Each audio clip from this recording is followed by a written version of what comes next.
Thank you. Dear distinguished chair, speakers, experts, participants, ladies and gentlemen, good morning, good afternoon, and maybe good evening for all of you in around the world. Yeah. So it is indeed my great honor to join this international conference on battery for renewable energy and electric vehicles. Thanks to Professor Evi Kartini, who invited me to participate in this, prestigious conference. Yeah. However, I would like a bit, I apologize that my talk may be different with the other, because I won't talk about the battery itself. I will touch upon on nuclear energy. Yeah. So, but because nuclear energy in Indonesia is classified as new energy, and in our national energy policy, we are talking about the new and renewable energy. So, so nuclear energy is part of new and renewable energy. Yeah, this is why then Prof. Evi asked me to talk a little bit about the nuclear energy and what will be happening in Indonesia in the context of national energy policy. So my presentation is harmonizing nuclear energy with the renewable energy in national energy policy of Indonesia. Let me allow to share screen, Mr. Chair, if you don't mind.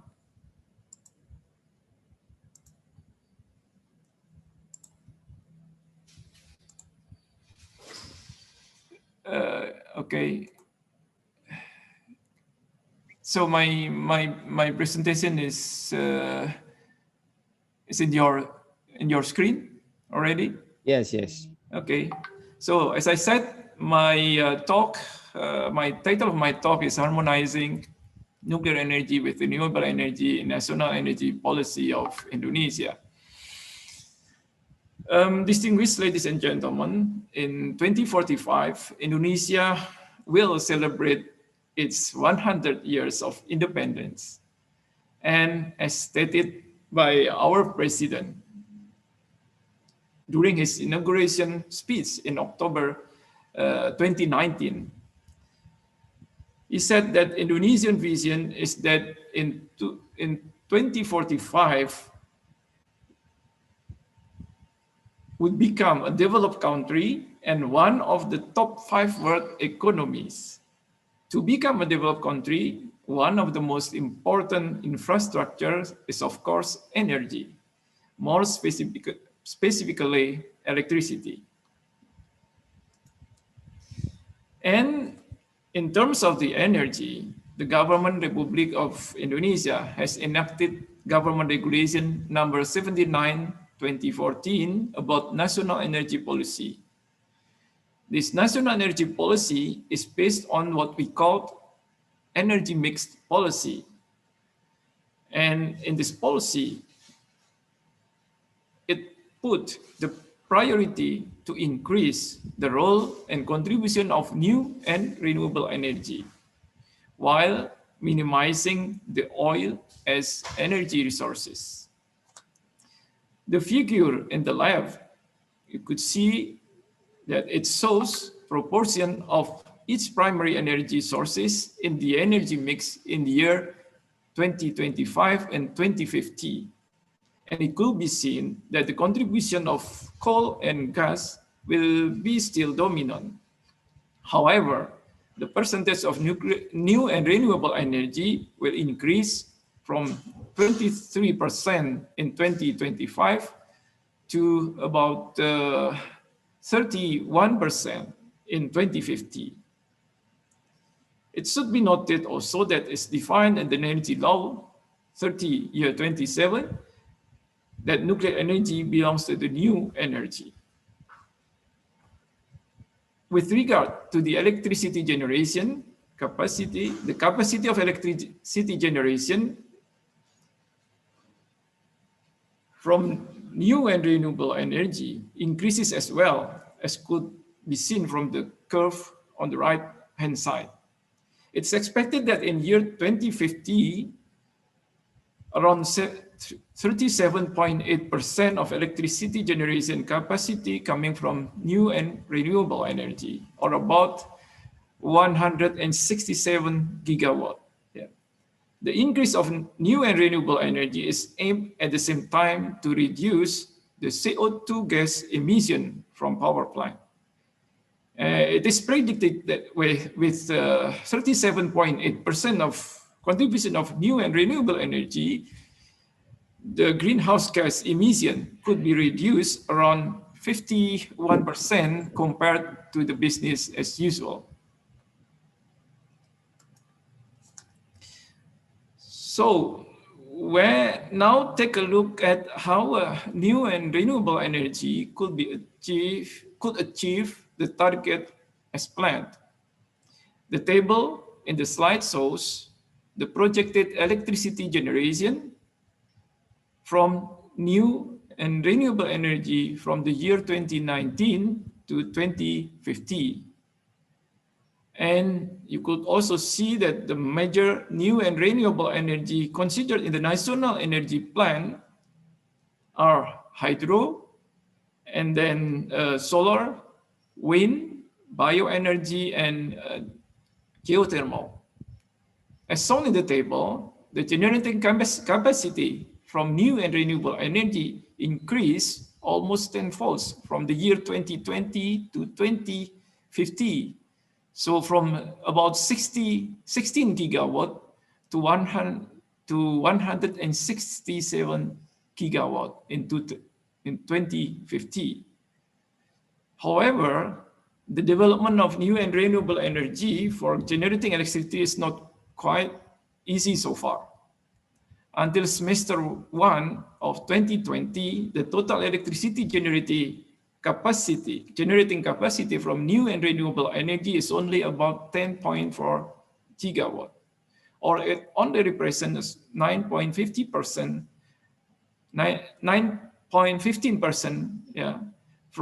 of primary energy sources, while the target for 2025 is 23%. So where is the contribution of nuclear energy? Though nuclear energy is not explicitly mentioned in the projected energy sources, but it could be part of other new and renewable energy, as you could see in the bottom of this table. And we know that the only new energy sources that is technologically ready to be deployed is nuclear energy.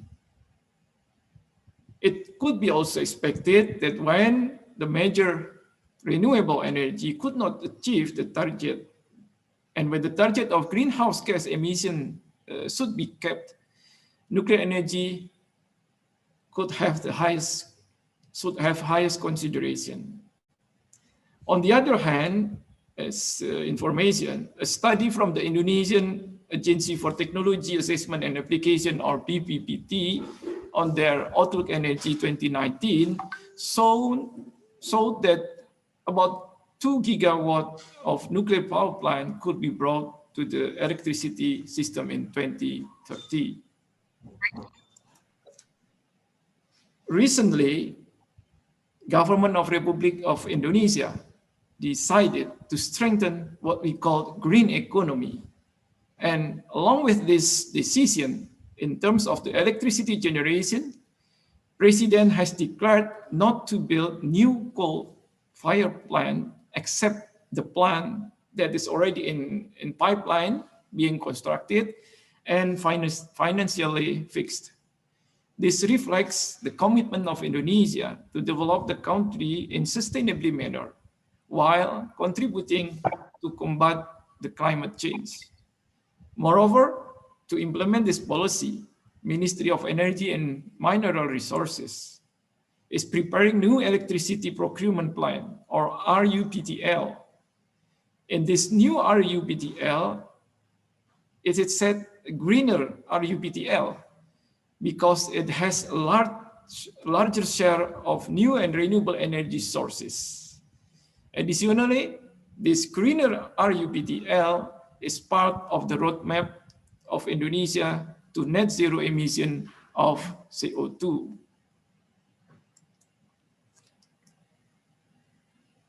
Reducing carbon emission from electricity generation is key factor to mitigate the global warming causing climate change. The International Panel for Climate Change stated that decarbonization happens more rapidly in electricity generation rather than in the industry, buildings, and transport sector. In their study, to achieve low stabilization level of CO2, the share of low carbon electricity supply, which comprises renewable energy, nuclear energy, and carbon capture and storage, increases up to 8% in 2050. The deployment of nuclear energy in Indonesia is facing challenges, and it is also could be seen in several countries in the world. In Indonesia, based on the government regulation number 79 year 2014 about the national energy policy, nuclear energy is still put as the last option, unless it could be shown at high level of safety, economically competitive compared to the other energy sources, could reduce the greenhouse gas emission, and capable to secure the national energy supply reliably. On the other hand, this is the other challenge, the public perception on nuclear energy should also be considered. For example, many people in Indonesia think that Indonesia is located in the ring of fire that could cause danger for the nuclear power plant. The nuclear energy is dangerous, producing radioactive waste that pollutes the environment, or nuclear power plant is expensive, and the renewable energy is abundant, coal and gas as well. So these are the challenges that nuclear energy is facing.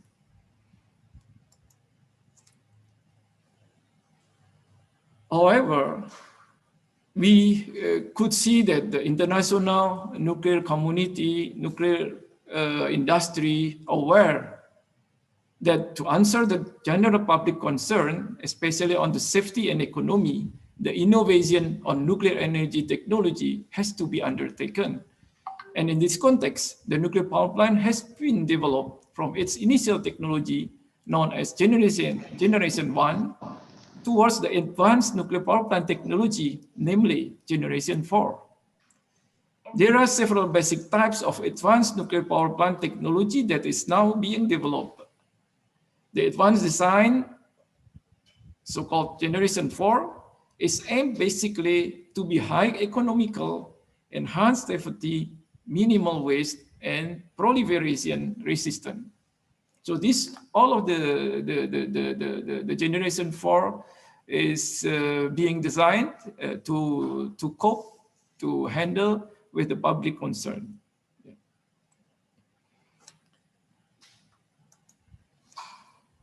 Distinguished speakers, participants, and ladies and gentlemen, Government Indonesia has set a Vision Indonesia 2045 and energy mix policy to secure the need of energy, especially clean energy. Nuclear energy is an option and could play an important role as a new and clean energy together with renewable energy, as long as all of the challenges could be handled.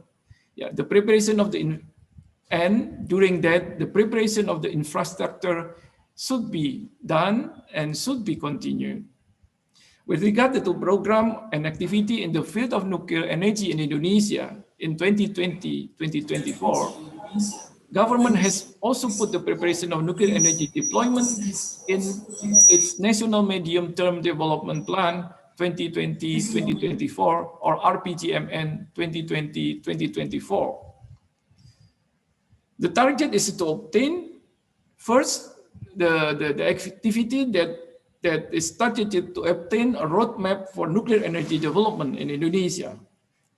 There are steps has to be conducted before developing that roadmap, which are to perform updated knowledge on nuclear power plant technology, strengthen the international cooperation, perform multi-criteria analysis, and all of this program is coordinated by Ministry of Energy and Mineral Resources. On the other hand, as part of National Research Priority 2020-2024, Batan, or National Nuclear Energy Agency of Indonesia, is assigned to coordinate the activity on feasibility study, site and non-site, for introducing the nuclear energy in the potential site in Indonesia. Considering that the electricity need and grid capacity in part of Kalimantan, in the western part of Kalimantan, the small capacity of nuclear power plant is assumed to be more appropriate. And this feasibility study activity is supported by many Indonesian institutions, ministries, and universities.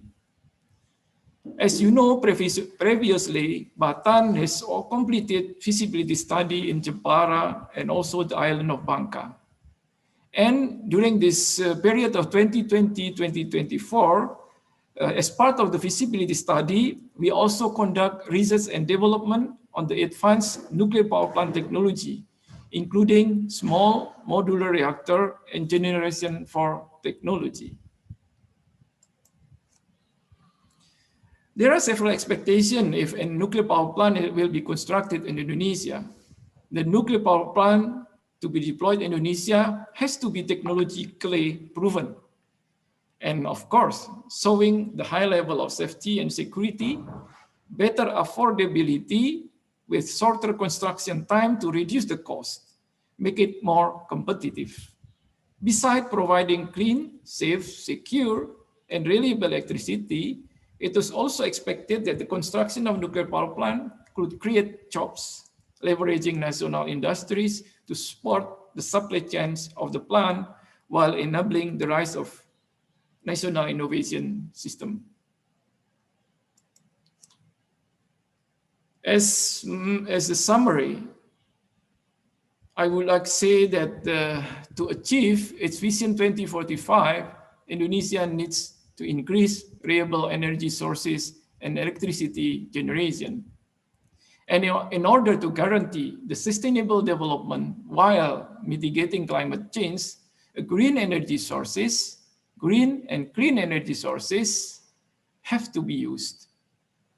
And for that, low carbon electricity supply comprising a harmony of renewable energy, nuclear energy, and other clean energy such as carbon capture and storage would become the primary electricity generation for the future.